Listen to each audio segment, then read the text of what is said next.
Hi எல்லோருக்கும் வணக்கம். Welcome to Vijith view. So இந்த வீடியோவில் நம்ம இன்னைக்கு ட்ரெண்டிங்கான டாபிக்ஸ் பற்றி கண்டிப்பாக டிஸ்கஸ் பண்ண போகிறோம்.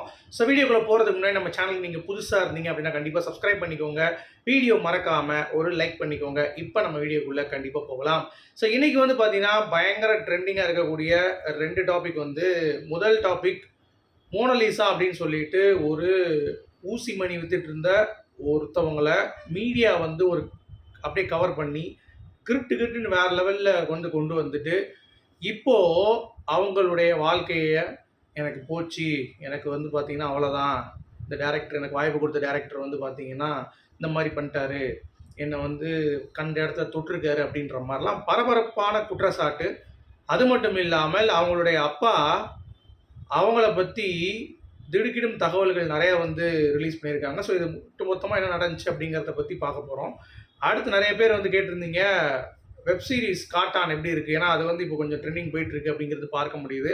ஸோ அதில் நம்ம விஜய் சேதுபதியோட பெர்ஃபார்மன்ஸ் எப்படி இருந்துச்சு, பாரூர் நடிச்சிருக்காங்க பிக் பாஸில் நடித்தவங்க, ஸோ அவங்களுடைய பெர்ஃபார்மன்ஸ் எப்படி இருந்துச்சு அதை பற்றி நம்ம பேச போகிறோம். ஸோ வீடியோக்குள்ளே போகிறதுக்கு முன்னாடி லைக்கு சப்ஸ்கிரைப் மறந்துடாதீங்க, ஹைப் மட்டும் கொடுத்துருங்க வீடியோக்கு மறக்காமல். இப்போ நம்ம வீடியோக்குள்ளே போகலாம். ஸோ மோனலிசா அப்படின்னு சொல்லிட்டு ஒரு பெண்மணி, அவங்கள பார்த்தீங்கன்னா கண் அழகி அப்படின்ற மாதிரி டேர்ம் பண்ணுறாங்க. அதாவது நீங்கள் கவனிச்சிருப்பீங்க, அவங்க ஒரு கேமராமேன் என்ன பண்ணுறான் அப்படின்னா ரோட்டில் குண்டுமணி பாசிமணி இந்த மாதிரிலாம் வித்துட்டு இருப்பாங்கல்ல, அவங்கள கொண்டு ஃபோட்டோ எடுத்து அனுப்புகிறாங்க.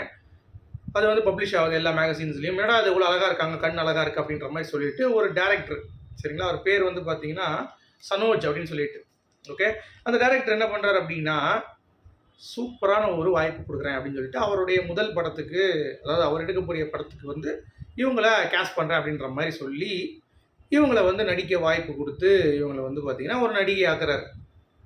அந்த படம் கொஞ்சம் அப்படியே தடுமாற்றத்தில் ரிலீஸ் ஆகுது. அப்புறம் அதுக்கடுத்து பார்த்தீங்கன்னா அந்த சனோஜ் மிஸ்ரா அப்படின்றவர் என்ன பண்ணுறாருன்னா, பெண்கள் பாலியல் கொடுமை பண்ணிட்டாங்க, அவர் அத்துமீறாரு பெண்கள்கிட்ட அப்படின்ற மாதிரி கூட ஒர்க் பண்ணுறவங்க கம்ப்ளைண்ட் பண்ணுறாங்கன்னு சொல்லிட்டு அவர் மேலே ஒரு கேஸ் ஃபைல் பண்ணி அவர் அரெஸ்ட் பண்ணிட்டாங்க.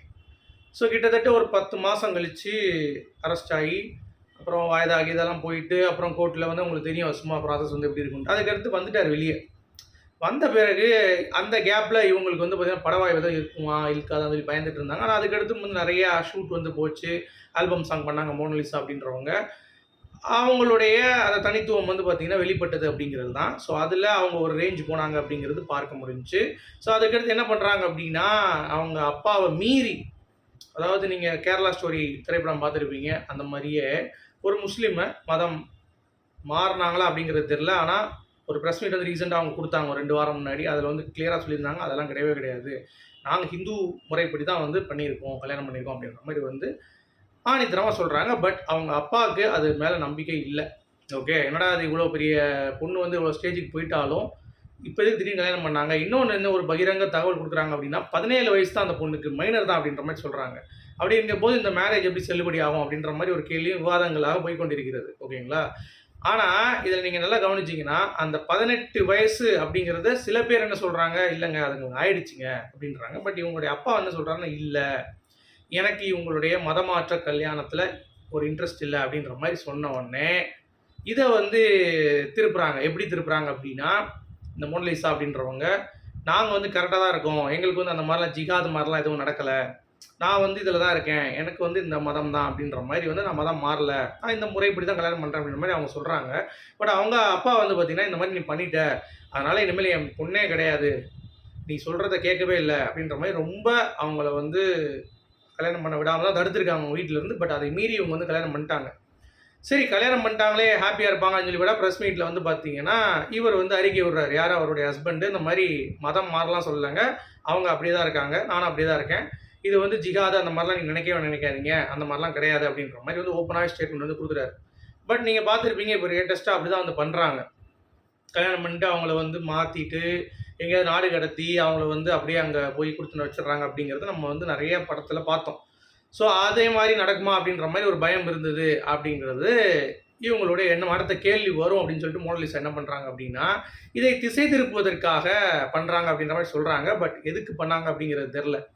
ஸோ அவங்க என்ன பண்ணுறாங்கன்னா, இந்த டேரக்டர் மேலே திருப்பியும் கம்ப்ளைண்ட் பண்ணுறாங்க. அதாவது என்ன முதல் படத்தில் அவர் வாய்ப்பு கொடுத்தாருல, அப்போ என்னை 10 தடவை என்ன இங்கே அங்கேன்னு தொட்டார், என்னை வந்து நெர்வஸ் ஆக்கிட்டாரு, என்னை வந்து நிம்மதியாக இருக்க விடலை அப்படின்ற மாதிரி இப்போ வந்து சொல்கிறாங்க. உடனே நம்ம பசங்க சும்மா இருப்பாங்களா?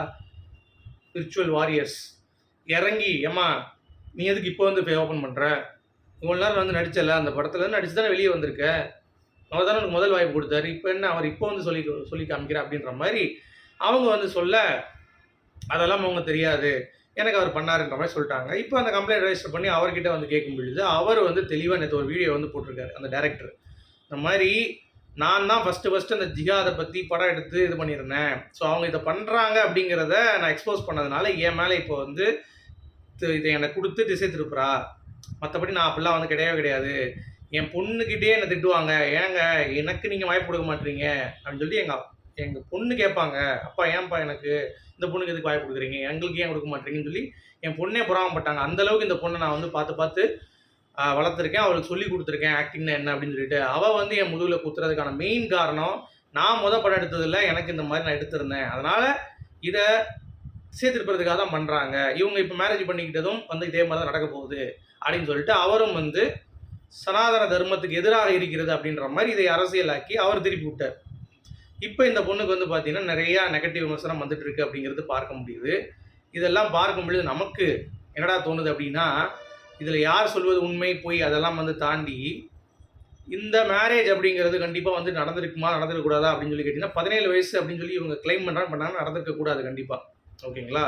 ஆனால் இவங்க 18 வயசு தான் சொல்கிறாங்க. சரி, அதை கூட அப்பா அம்மாவை மீறி நீங்கள் பண்ணிட்டீங்க அப்படிங்கிறப்ப அவங்க அப்பாவும் வந்து அந்த சமயத்துலேருந்து அந்த பொண்ணை பார்த்துருப்பாரு கஷ்டப்படுற காலத்துலேருந்து. இப்போ நல்லா வாழ்க்கை இருந்துச்சு அப்படின்னு சொல்லி ஓகேவா இருந்தாலும், இப்போ இந்த பையன் என்ன பண்ணுவான், ஏன்னா எப்படி பண்ணுவாங்க அப்படிங்கிறத நம்ம பார்த்துட்டு தான் இருக்கோம். அந்த மாதிரி அதாவது அந்த பையன் நல்லவனா கூட இருக்கலாம், பட் அப்படி இல்லை, வேற மாதிரி ஒரு கேட்டகரியில் அவன் இருந்தான் அப்படின்னா, அப்போது அவங்க அப்பா யோசிப்பார்ல, என்ன யோசிப்பார், நிம்மதியாக பாசிமணி விற்றுட்டு இருந்தோம் ரோட்டில் உட்காந்து, மீடியாக்காரன் அப்படின்னு சொல்லிட்டு ஒருத்தன் வந்து கேமரா எடுத்து ஃபோட்டோ எடுத்தான், அதுலேருந்து நான் வாழ்க்கையை அங்கே கொண்டு போகிறேன் அப்படின்னு சொல்லிட்டு அங்கேருந்து வாழ்க்கை மாறும்னு சொல்லிட்டு தான் வந்தோம். ஆனால் வாழ்க்கை வந்து நாரி போச்சு அப்படின்ற மாதிரி. அதாவது அங்கேயே இருந்திருந்தா கூட குண்டுமணி பாஸ்மணி விற்று கூட சம்பாதிச்சிருக்கலாம். இப்போ இந்த மாதிரி ஒரு என்விரான்மெண்ட்டில் எங்களை கூப்பிட்டு வந்துட்டு இப்படி ஒரு பிரச்சனை சிக்கி விட்டீங்க, நாளைக்கு படமும் கொடுக்க போகிறது கிடையாது, இவரை மீறி எதுவும் நடக்காது, ஏன்னா அவர் வந்து வெரி டைரக்டர் அப்படின்றாங்க. அதனால் அவருக்கு வாய்ப்பு கொடுத்தா தான் உண்டுன்றானுங்க. அடுத்த எல்லா வாய்ப்புலையும் இவர் கட் பண்ணிடுவாங்க. அவங்களுக்கு தெரியும்ல சின்மையுடைய இது எப்படி இருக்குது இங்கே அப்படின்னு சொல்லிட்டு. அதே மாதிரி தான் அங்கேயும். அது மட்டும் இல்லாமல் அவங்க புருஷன் சைட்லேயும் வந்து இப்போ ஸ்ட்ராங்காக இருக்காங்க. மேபி அதுங்கிறது ஏதாவது பிரச்சனை வந்துச்சுன்னா அந்த பொண்ணுக்கு எப்படி இருக்கும்.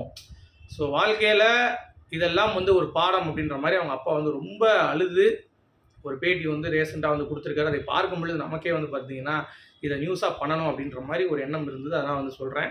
ஸோ இதில் எனக்கு தோன்றது என்னென்னா, அவங்க நிம்மதியாக இருந்திருக்கலாமோ அப்படின்ற மாதிரி ஒரு ஃபீல் வந்து இருந்தது. பட் இருந்தாலும் ஆண்டவன் ஒரு வாய்ப்பு வந்து கொடுத்து 2024 தான் ஓப்பன் ஆகுது பாருங்கள். 2 வருஷத்தில் எவ்வளோ பெரிய டிரான்சிஷன் அவங்களுக்கு. ஆனால் திருப்பியும் வந்து ஒரு மிகப்பெரிய ஒரு சிக்கலில் கொண்டு வந்துட்டானே, அவங்க அப்பா அம்மாவை எதிர்த்து இந்த பொண்ணை வந்து வர வச்சிட்டான்ல அப்படின்ற மாதிரியான ஒரு விஷயங்கள். ஸோ அது அந்த பொண்ணு தான் முடிவு பண்ணணும் இனிமேல் அப்படிங்கிறது தான். பட் இனிமேல் நான் என் புருஷனை விட மாட்டேன் அப்படின்ற மாதிரி அவங்க ஸ்ட்ராங்காக இருக்காங்க. அப்பா அம்மா தேவையில்லைன்னு சொல்லி தூக்கியே போட்டாங்க. ஸோ இது எப்படி போகுது அப்படிங்கிறத அதுக்கு அடுத்தடுத்து ஏதாவது அப்டேட் வந்துச்சுன்னா கண்டிப்பாக பேசுகிறேன். அடுத்து பாரு அவர்களுடைய வெப்சீரிஸ், அதாவது விஜய் சேதுபதி அவருடைய காட்டான் ரிலீஸ் ஆயிடுச்சுல, அதில் பாருவுடைய பெர்ஃபார்மன்ஸ் அப்படிங்கிறது பிக் பாஸில் அவங்க எவ்வளோ தூரம் வந்து கெத்தாக இருப்பாங்கல்ல, எல்லாத்தையும் படம் அப்படின்ற மாதிரி இருக்கும்ல, அதே மாதிரியே அந்த படத்துடைய கேரக்டரேஷன் வந்து இருந்தது அப்படிங்கிறது தான். ஸோ புருஷன் இருந்தாலும் புருஷன் அப்படியே கண்ட்ரோல் பண்ணுற மாதிரி, மாமியார் சொல்கிறத கேட்காத மாதிரி, மாமியாரை வந்து பார்த்தீங்கன்னா அப்படியே பிளான் பண்ணி ட்ராப் பண்ணி அவங்க படுற கஷ்டத்தில் இவங்க வந்து சந்தோஷம் அனுபவிக்கிற மாதிரி, இந்த மாதிரி சின்ன சின்ன இம்ப்ரூவைசேஷன் வந்து பார்வதி வந்து பண்ணியிருக்காங்க. அவங்களுடைய கேரக்டர் வந்து நிஜமாகவே சூப்பராக இருக்குது அப்படிங்கிறது பார்க்க முடியுது. அதாவது இயல்பாக பார்வதி வந்து நம்ம அப்படி தான் பார்த்துருக்கோம் அப்படின்றதுனால இந்த படத்தில் அப்படியே வந்து கேட்ச் ஆகிடுச்சு அப்படிங்கிறது பார்க்க முடியுது. So character also she justified அப்படிங்கிறது தான். அது மட்டும் விஜய் சேதுபதி அவர்களுடைய ஆக்டிங்கும் வந்து அது சொல்லவே வேண்டாம். ஆக்டராக அவர் வந்து அவருடைய கெத்தை வந்து காட்டிட்டு தான் இருக்கார் அப்படிங்கிறது. நிறைய குணச்சித்திர நடிகர்கள் நல்லா தான் நடிச்சிருக்காங்க. இந்த பிளாட்டும் வந்து ரொம்ப இன்ட்ரெஸ்டிங்காக தான் இருக்குது. ஸோ பார்க்கலாம், உங்களுக்கு ஃப்ரீ டைம் ஏதாவது இருந்தால் கண்டிப்பாக இந்த சீரிஸ் வந்து ஒன் டைம் வாட்சபிள் அப்படிங்கிறத சொல்லிட்டு இந்த வீடியோ நான் முடிக்கிறேன். உங்களுடைய கருத்துக்கள் மீண்டும் சந்திப்போம். Good bye.